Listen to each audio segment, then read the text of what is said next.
Olá, tudo bem? Meu nome é Carlos Kujert e eu faço parte do time da Saúde Mental Extrema.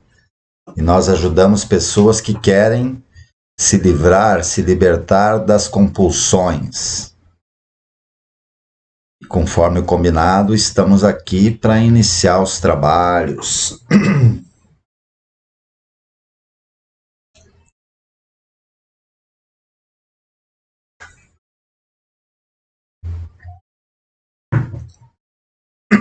O pessoal está entrando aí.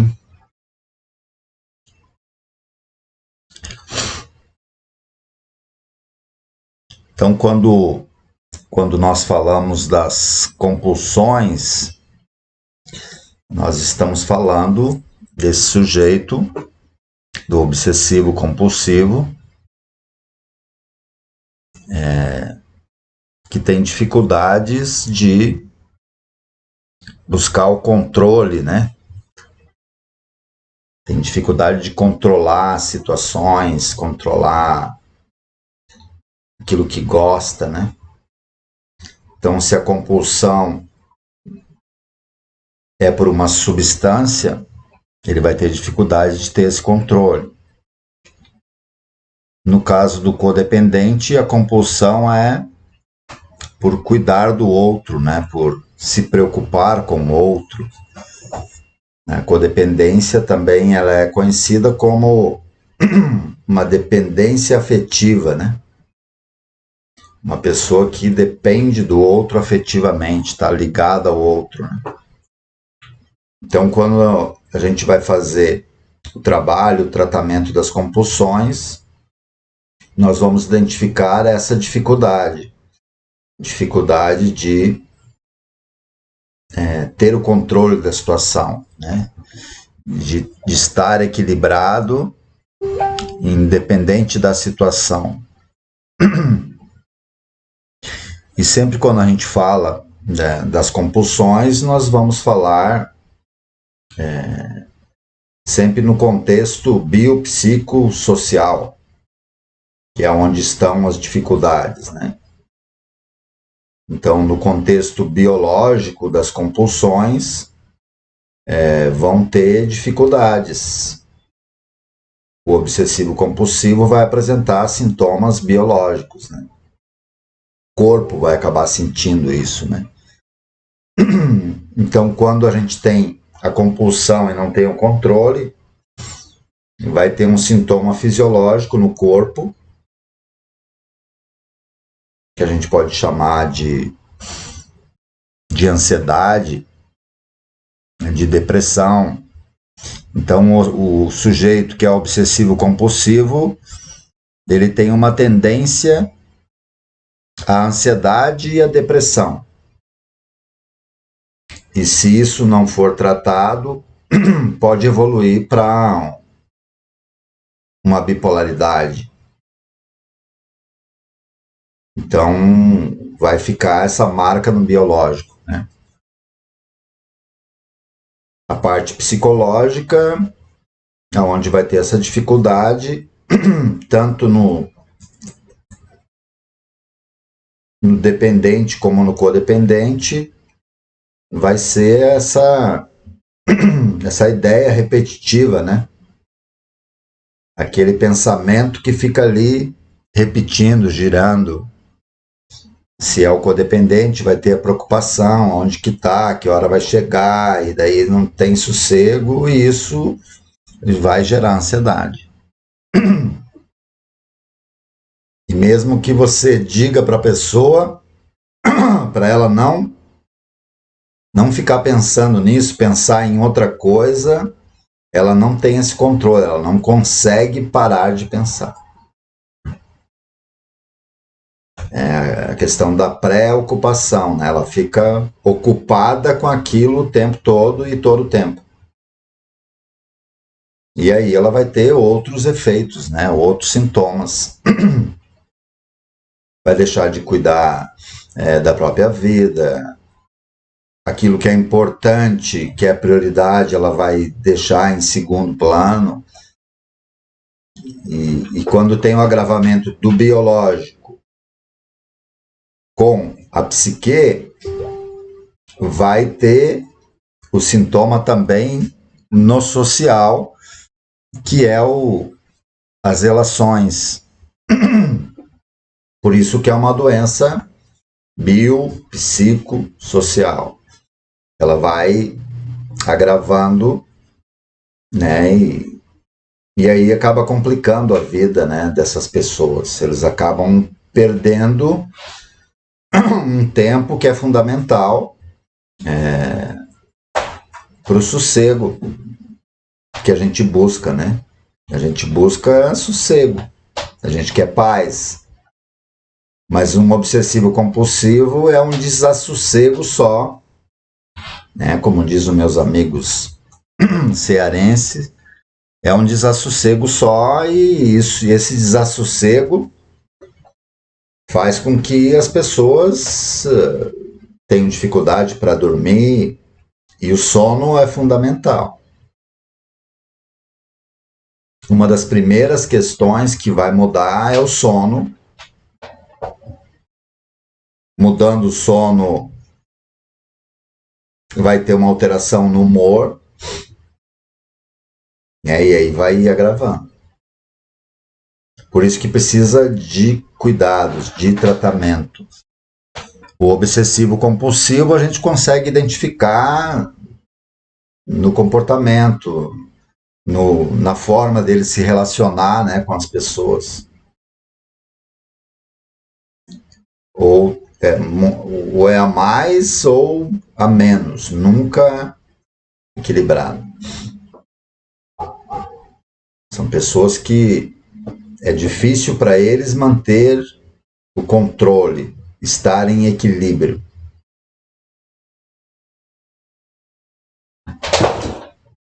E aí fica dependente do outro, né? O codependente, ele vai ficar bem se aquela pessoa que ele tem essa dependência afetiva estiver bem. Então sempre vai depender do outro. E se depende do outro, eu não tenho controle, eu não tenho acesso ao outro. Eu fico refém do outro. E o dependente, ele vai depender da substância que ele tenha a compulsão. Se tiver a substância, ele fica bem, e se não tiver, ele fica mal. Então, se não tem, ele está em desequilíbrio, e se tem e ele usa mais, também desequilibra. Por isso que é difícil buscar o controle nas duas partes, nas duas compulsões, uma por substância e outra afetiva. E aí nós temos o quadro da síndrome da codependência e da síndrome da dependência. Né? A pessoa que é dependente, sei lá, por uma coisa assim, por café, por exemplo. Se você é dependente do café, se você ficar abstêmio do café, você vai ter um sintoma fisiológico. Você vai ficar ansioso, vai tremer, sei lá. E você toma um café, passa. Você vai ter dor de cabeça, por exemplo. A minha esposa, se ela ficar muito tempo sem tomar café, ela tem dor de cabeça. É um sistema fisiológico. Toma café, passa. Você sente que tem uma sensação de que está perdendo energia. Toma um café, passa. É independente da compulsão que você tem. Né? Então, são pessoas que elas têm a dependência, a compulsão por café. Ficam dependentes do café. E a cafeína é uma droga poderosíssima. Eu lembro quando eu fiquei internado, fiquei internado 9 meses, né, na clínica. E nesses 9 meses, E tinha um processo lá onde eu fiquei internado, na Pátina, em Caxias do Sul. E tinha vários setores dentro da comunidade, onde a gente fazia laboterapia. E tinha um setor específico que era a cozinha. Então, para trabalhar na cozinha era só depois de 3 meses. E só tinha acesso ao café puro, né? O gaúcho fala café preto, né? Como se tivesse café de outras cores, né? Ah, tô tomando um café preto aqui. Mas todo café é preto, mas o gaúcho fala o café preto. E eu estava tomando lá um café puro, aqui em São Paulo eles falam café puro, que não é misturado nem com leite, nem com outra coisa. Tecnicamente está mais acertado, né? Então lá eu tomava o café puro ou um pretinho, e só tinha acesso quem trabalhava na cozinha. E lá era servido o café nessas canecas, né? Que a gente tem. E eu fiquei 3 meses sem café, porque não podia tomar café, né? A gente não tinha acesso. E quando eu fui para a cozinha, para trabalhar na cozinha, eu tomei uma caneca daquela. Eu estava com muita vontade de tomar café, né? Mas eu não sou assim muito do café, porque eu tomo bastante chimarrão, e o chimarrão já tem cafeína. E por estar há 3 meses sem tomar café, com aquela xícara de café que eu tomei, eu fiquei 2 noites sem dormir. E aí eu tive a percepção, tive o sintoma fisiológico de que a cafeína é uma droga potente. Eu já tinha saído do meu organismo, o meu biológico não estava mais acostumado com a cafeína, naquela proporção, né? E eu fiquei 2 noites sem dormir, por conta de uma caneca de café. Hoje, se eu tomo uma caneca, não acontece nada, porque meu organismo já está habituado, já está acostumado, já está intoxicado pelo café.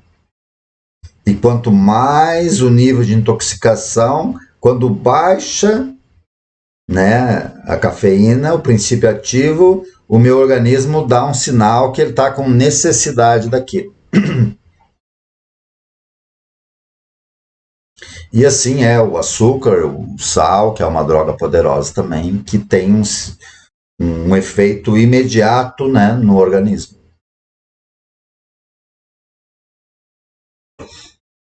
Se eu tomar, assim, eu tenho tanta sensibilidade com café, eu não tomo muito café, e se eu tomar muito café, muda a cor da minha urina, por exemplo.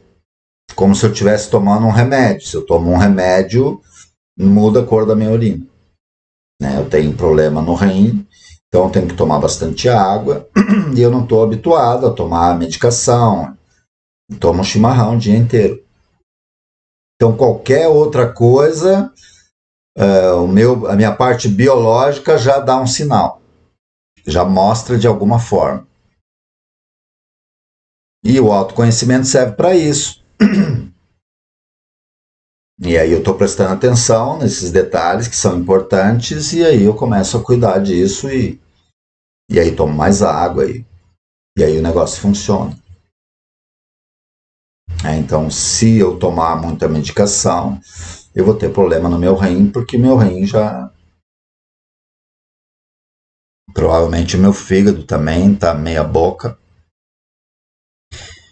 que é a herança do uso e do abuso do álcool.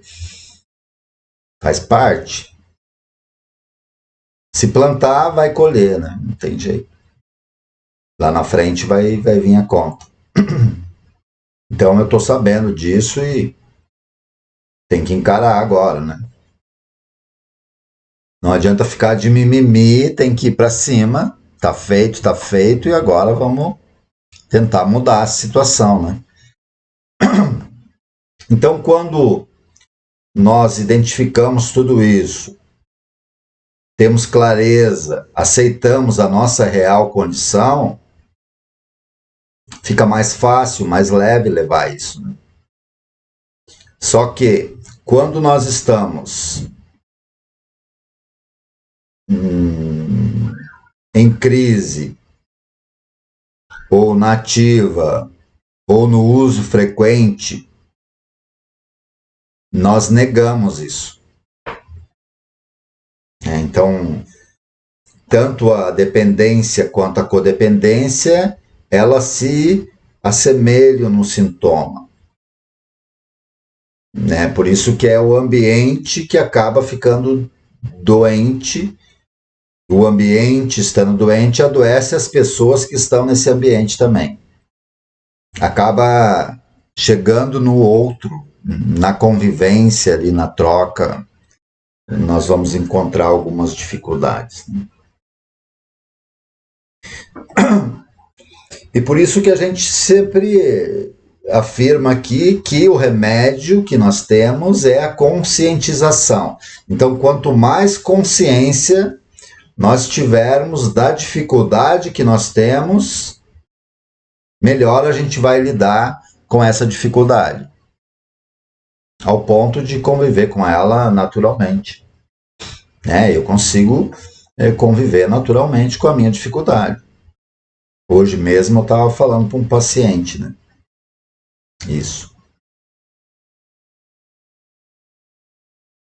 Que ele começou o tratamento há pouco tempo e ele ainda não conseguiu parar com o uso da maconha.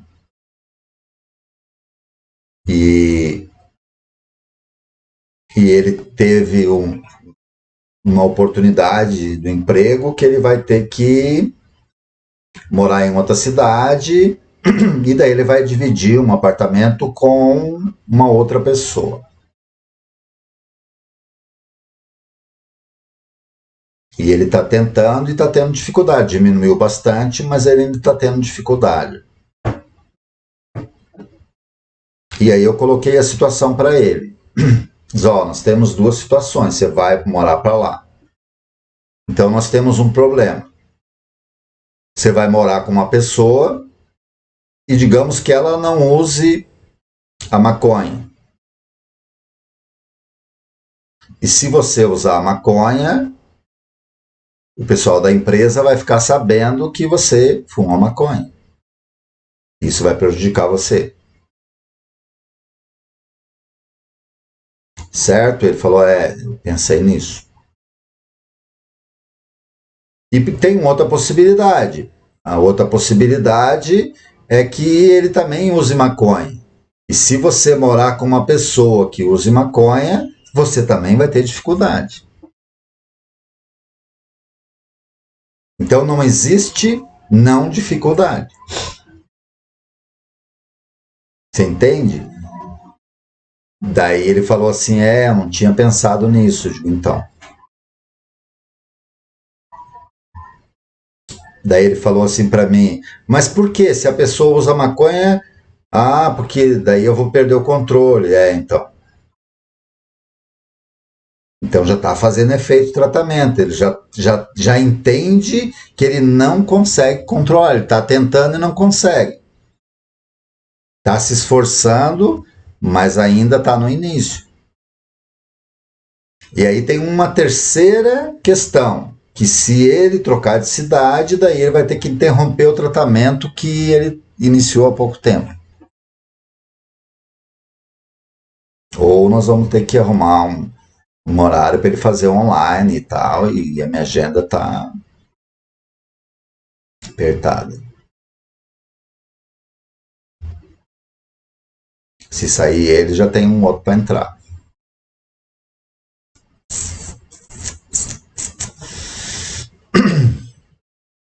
É isso. Então, continuando a análise, eu disse para ele, existe uma questão intrínseca, interna. Tem um lado seu que quer parar, mas tem um lado que não quer.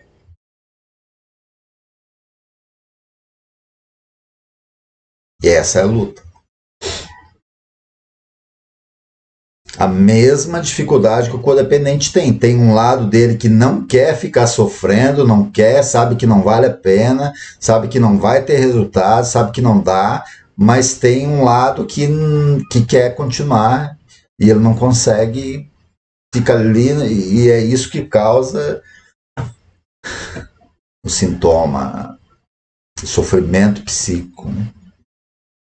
Sofrer é isso. Sofrer é você não ter potência para resolver a questão. Essa impotência, essa falta de potência que é o sofrimento.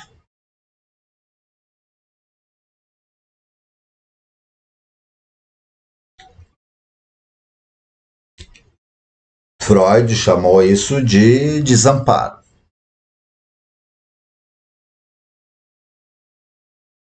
Quando não tem saída. Quando eu não consigo encontrar uma saída. Por isso que quando nós nos sentimos desamparados, nós lembramos de Deus, né? Você está ali, não tem saída, daí você clama. Meu Deus, me ajude. No caso dos católicos, lembro da mãe. Nossa Senhora! Irmão.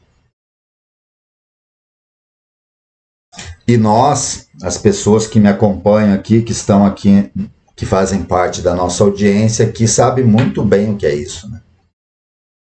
Sabe muito bem o que é isso. E nenhum de nós estamos livres dessas questões. Em algum momento da nossa vida, nós vamos nos sentir impotentes, vamos nos sentir desamparados. Agora, uma pessoa que não tem a dificuldade, o sintoma da falta de controle, ela vai conseguir segurar a onda. E para isso tem método e tem técnica. Eu consigo controlar hoje com as ferramentas que eu aprendi nesse percurso. Mesmo estando sob pressão, mesmo não tendo saída, eu sei que o desespero não é o melhor conselheiro nessa hora. Então eu tenho que respirar fundo e manter a serenidade. Porque se eu entrar num estado alterado de consciência, só vai piorar a situação. E eu vivi vários momentos assim. Vários momentos. Agora eu estava lembrando, teve...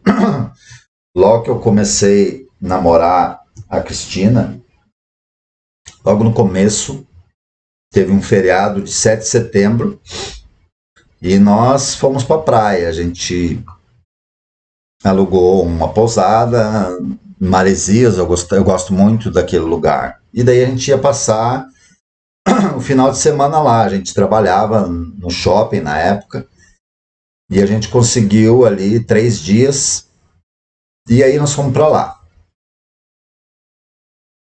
E estava ruim o tempo. Geralmente, quem trabalha assim, quando tem um feriado, né? E estava ruim o tempo e nós fomos para lá e quando estava quase chegando, acho que faltavam umas 2 curvas para descer a serra, eu acabei batendo o carro. Sofri um acidente lá. Estava chovendo e eu fui trocar o CD do carro, baixei a cabeça, quando eu levantei, já não deu mais e aí bateu o carro e aí aquela coisa toda. Mas a gente estava de cinto e tudo, e tinha seguro. E daí a Cristina falou, vamos embora, acabou o final de semana e tal, aquela choradeira toda. E eu disse, não, vamos embora nada, nós viemos para cá para aproveitar e nós continuamos. Por ela tinha acabado o final de semana, mas eu não perdi o controle, eu fui fazer o que tinha que ser feito. Aconteceu. Não adianta ficar chorando leite derramado. Aí chegou o carro do seguro, levou nós até a pousada, depois fazia parte do seguro, um táxi foi lá, pegou nós e nós íamos embora, e o carro ficou por lá mesmo. Então essa é uma situação que eu lembro, mas teve várias, que era para mim ter perdido o controle por conta da situação que eu estava lá. Né? Eu usei essas técnicas que eu aprendi, e que eu ensino aqui. No momento de desespero, respira e toma água. É um bálsamo. Puxa pelo nariz, solta pela boca. E aí oxigena o cérebro e daí ele não para de funcionar. Se você mandar oxigênio para o cérebro e água para o corpo, você se mantém equilibrado. No momento de estresse, tudo que você precisa é de água e ar.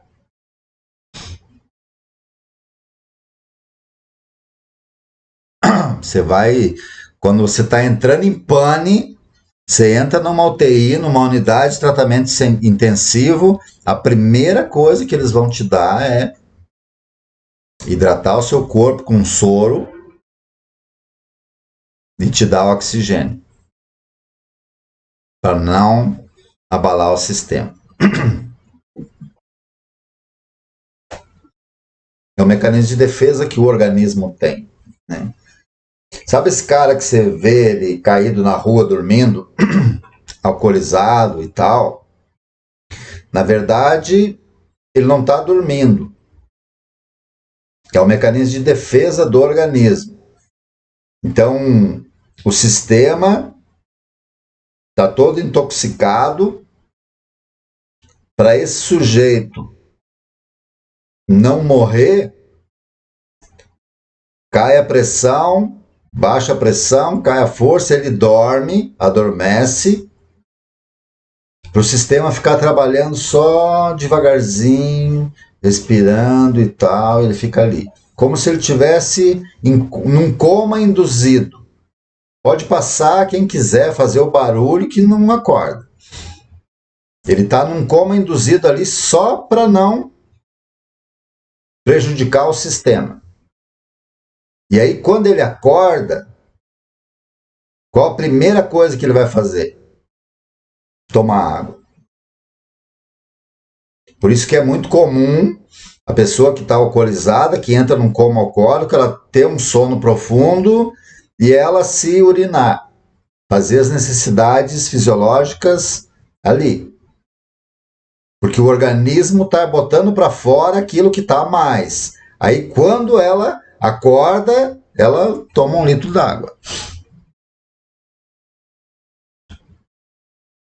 Quem já trabalhou em empresa aí sabe como é que é na segunda-feira os bebedouros. Nas empresas. Aí a galera tira uma onda. Ah, tava salgada a carne ontem, aquela coisa toda.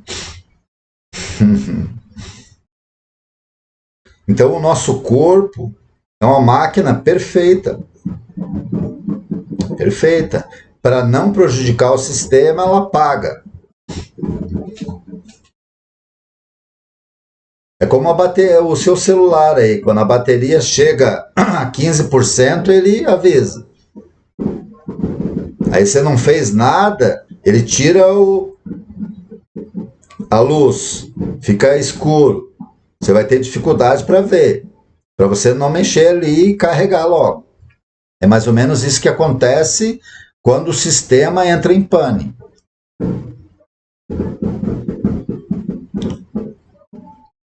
Então até os 27 anos eu ficava 2 noites sem dormir e tal, e no outro dia eu ia trabalhar. E trabalhava e continuava.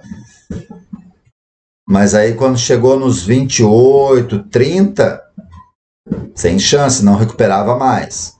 Então se você vive essa experiência e tem alguém que sai para noitada, fica lá, usa um dia e depois demora 3 dias para recuperar, já é um sinal que o sistema está em pane. Já está queimando óleo. Já está enfumaçando. E daqui a pouco não tem jeito. Não tem jeito. Então aparece, né, quando os níveis de dependência e os níveis de codependência. O codependente no nível alto,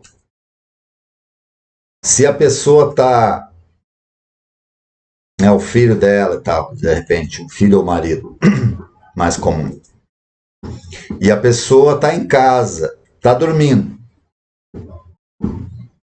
mas ainda está rodando o sistema, ela sabe que está ali e está bem. Mas a cada 1 hora, 1 hora e meia, ela vai lá dar uma olhada para ver se está lá mesmo. O excesso de cuidado, né? É muito comum isso com criança pequena. Às vezes a criança pequena está lá, quando é nenenzinho, parece que ela está dormindo, mas a gente não sabe se está respirando. E daí você vai lá e dá uma olhadinha. Ou se você já cuidou de alguém doente, às vezes a pessoa está lá e você põe a mão para ver se está respirando. Já é um medo, um estresse. E eu sei, eu já vivi tudo isso. Por isso que eu consigo colocar esses exemplos aqui. Que é loucura. O obsessivo compulsivo, se não tratar, isso leva o indivíduo à loucura ou à morte prematura, porque você comete, se coloca em risco, né?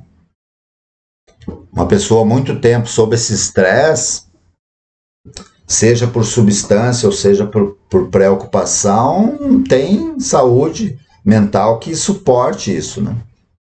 Por isso que a gente precisa de um sossego, né? E às vezes o sossego que tem é quando vai para a clínica. Tem aquela sensação,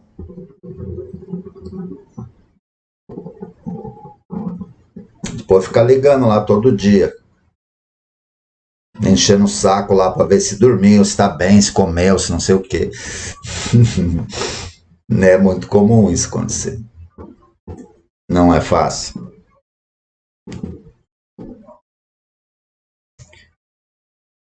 O Eduardo Matos está dizendo aqui que a codependência é triste. Ou não, né?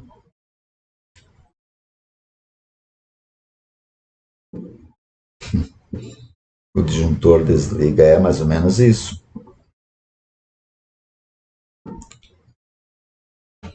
Ó, o Wagner aqui também, seja bem-vindo, Wagner. Tive que me internar para parar de fumar maconha. Às vezes é a saída, Wagner.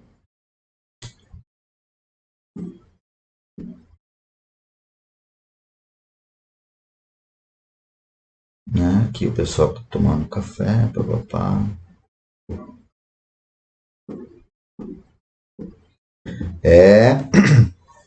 Cada um sabe, né, da sua dificuldade. Mas é o que nós temos que buscar, é esse autoconhecimento. Então, quando a gente sabe como a gente funciona,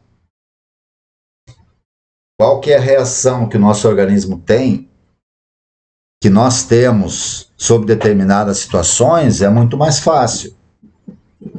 Então, tem pessoas que perdem o equilíbrio muito fácil, que explodem fácil, que reagem, né?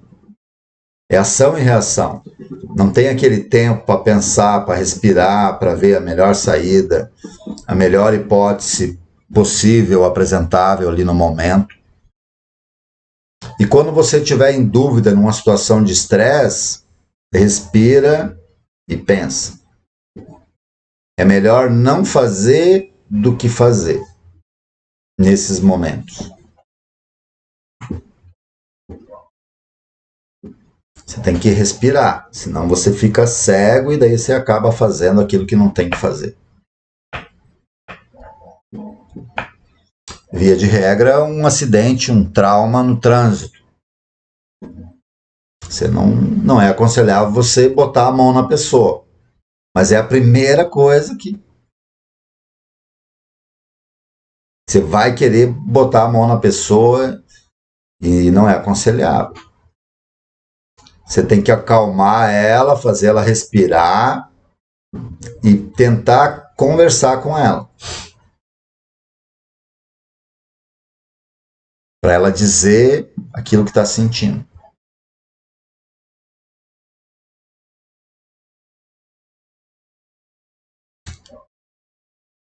E buscar ajuda ou fazer o que dá para fazer com aquilo que tem ali. Por isso que o cérebro tem que estar funcionando. Então, pessoas que ficam muito tempo, às vezes nesses naufrágios, ficam no mar, lá à deriva, quem que sobrevive? É aquele que consegue respirar, que consegue buscar ali, mesmo naquele momento, o equilíbrio. Aquele desequilibrado é o primeiro que vai fazer alguma coisa que não dá para fazer.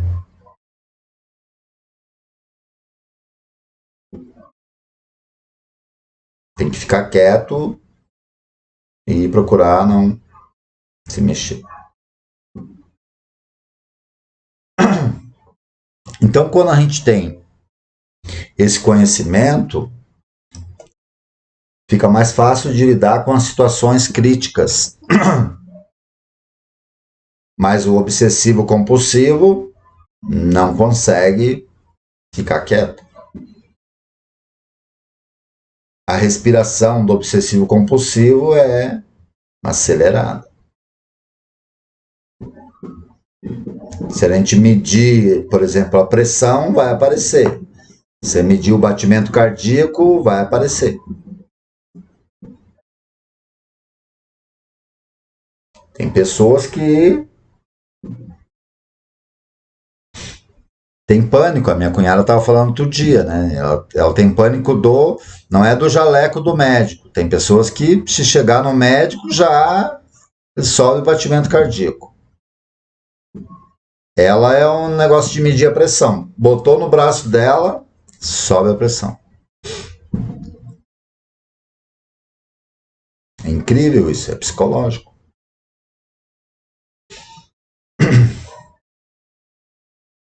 Agora, como ela sabe disso, ajuda.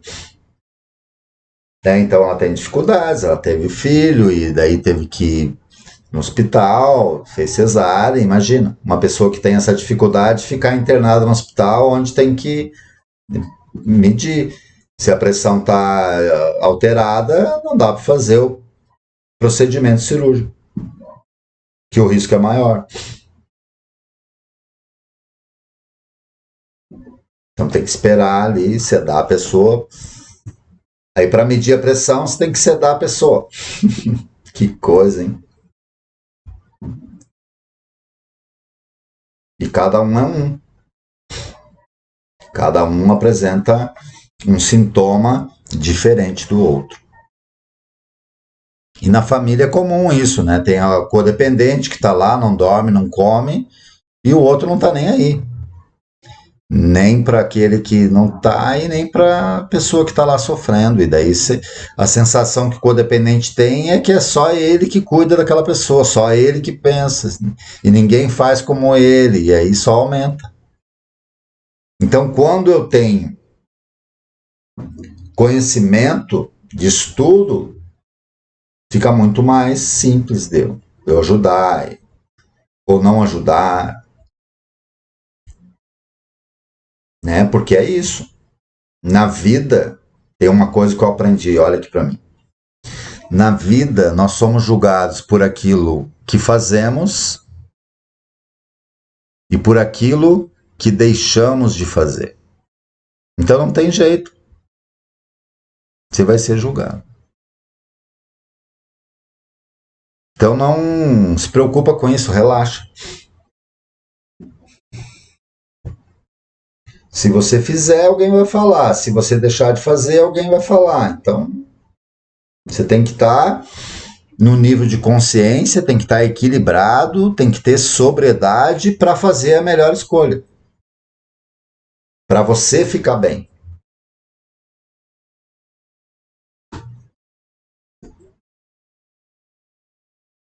Mas o codependente é difícil ele estar bem, porque depende do outro. E o dependente é difícil ele ficar bem, porque ele depende da substância.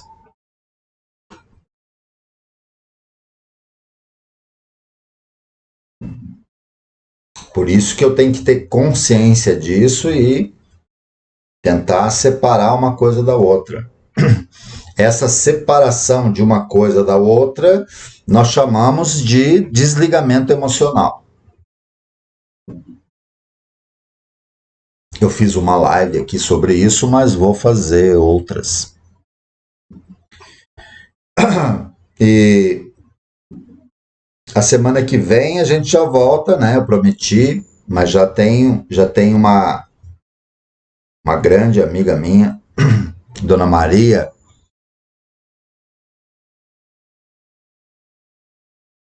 que vai vir na quarta-feira. Nós vamos voltar lá com o nosso quadro Codependência no Divã. Era o quadro mais esperado da semana e a gente está voltando na quarta-feira que vem. Dona Maria, ela que me ajudou a escrever o livro, e esse livro aqui, ó.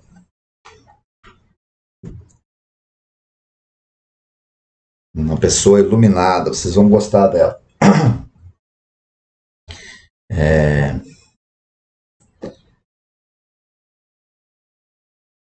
E é isso. Eu ia falar uma outra coisa, mas depois eu explico. O Ítalo está dizendo que ele explode fácil aqui também. Não é fácil. Na hora que a panela de pressão ferve, faz barulho e chia, né?